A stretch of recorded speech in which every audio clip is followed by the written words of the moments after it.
Okay, so here are some things that I want K-pop stans to start doing in 2023. This is a part 2. I've already talked about these things before and I wanted to talk about them again. Now, the first thing that I want K-pop stans to start doing is to name their titles better.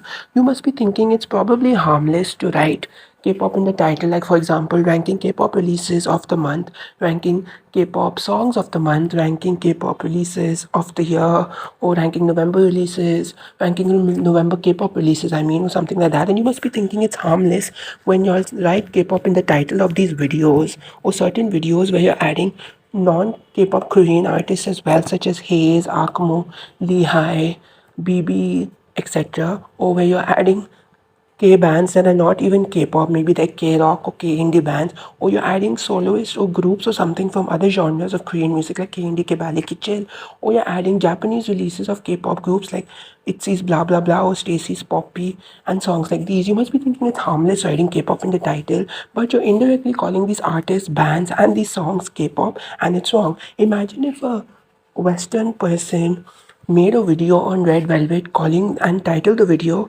Red Velvet the best American pop group. You cannot tell me that you wouldn't go in the comments spamming the uploader to change the title to K-pop because Red Velvet are a K-pop group. It's the same thing here. You cannot write K-pop in the title and add non-K-pop Korean songs and Japanese releases along with K-pop because they are not K-pop. They are other genres of Korean music and they are Japanese releases by K-pop artists. They are not K-pop. They are not the K-pop genre.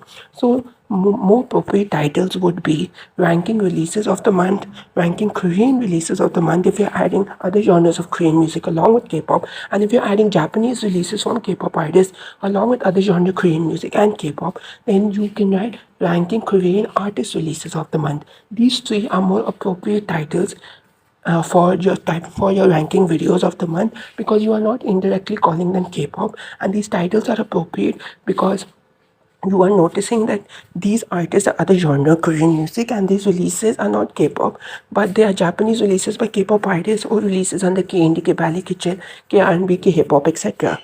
Now the second thing that I want K-pop stans to start doing in 2023 is research. I've already talked about research in my part 1 for this video, but the research I'm talking about in this video is a completely different one.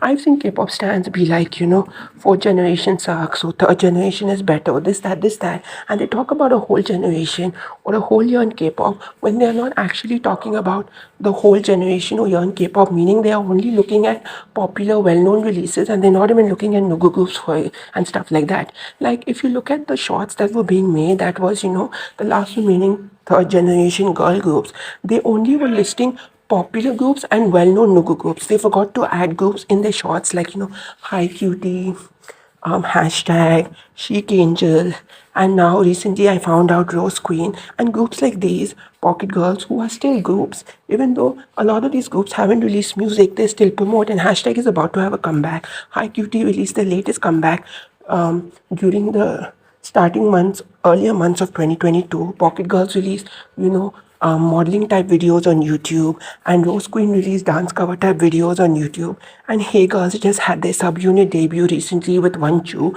Oasis in June. So all these groups are doing stuff as a group or separately or whatever, but they're still a group. So it's kind of suspicious how these shorts channels made the last remaining third generation girl groups but failed to mention Nugu girl groups from smaller, lesser known companies or super underrated Nugu girl groups that debuted in the third generation and still promote.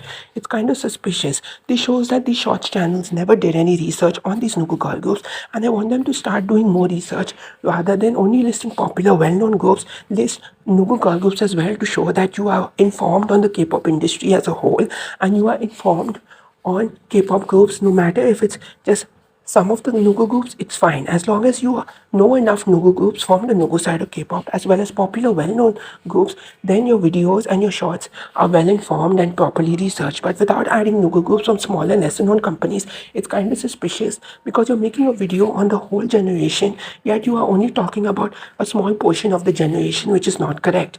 Now, the last thing that I want K-pop stans to start doing is to stop saying something is lacking in K-pop or something like that.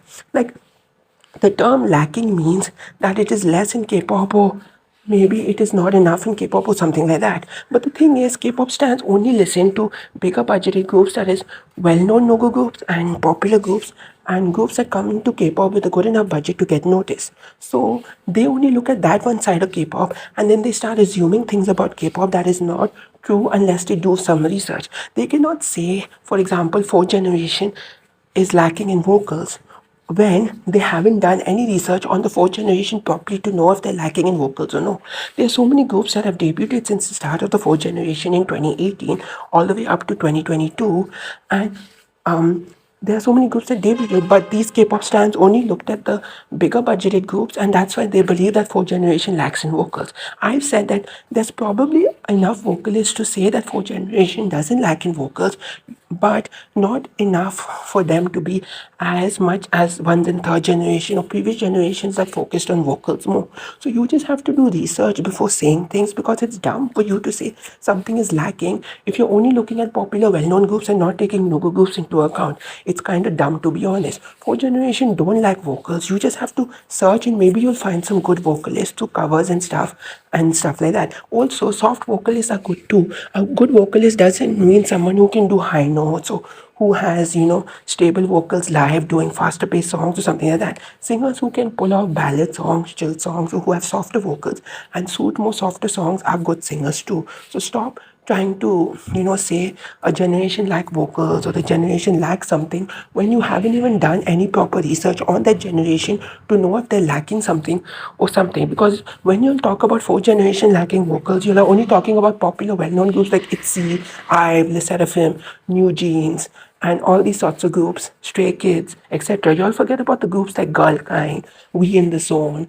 JBJ95, BOY, Dustin, with this, and all these groups that are debuted, Pastel Girls, Minimani, Solia, Ichilin, etc. like that. Now, I'm not saying these groups have amazing vocals. I'm just giving examples, by the way. I'm just saying that y'all forget about the noble groups and only talk about popular, well-known groups, and you don't even do any proper research. So please do proper research in 2023 and stop saying that something is lacking without actually knowing if it's lacking, because for it to be lacking, popular well-known groups need to lack in it as well as Nugu groups. Popular well-known groups only lacking in something doesn't mean that the thing is lacking, dying, dead or whatever. You need to look at Nugu groups as well. If Nugu groups are also lacking in it, that is Nugu groups from smaller, lesser known companies are also lacking in it, as well as popular well-known groups, then you can say that, something is lacking. But I believe, this is my theory, that K-pop fans don't want to do research because they're too lazy to do research. They'd rather just spew around false shit instead of doing actual research. First, they should do some research to know if something is actually dying, like a concept or a sound or something is actually dying, rather than actually claiming that a concept is dying when it's not. Like for my research, I figured out that cute concepts are actually still thriving, but the innocent cute concept, that is, cute concepts done in an innocent way, is dying, and less of it is being done. The cute concept as a whole is okay, thriving still, but the innocent cute concept is not thriving and it's actually dying, and lesser groups are doing it. There's a difference between innocent concepts and cute innocent. There's a difference between cute concepts, and innocent concepts. So people need to start doing research, please. These three things people should start doing in 2023, because it's getting annoying and people should realize what they're doing wrong as K-tubers.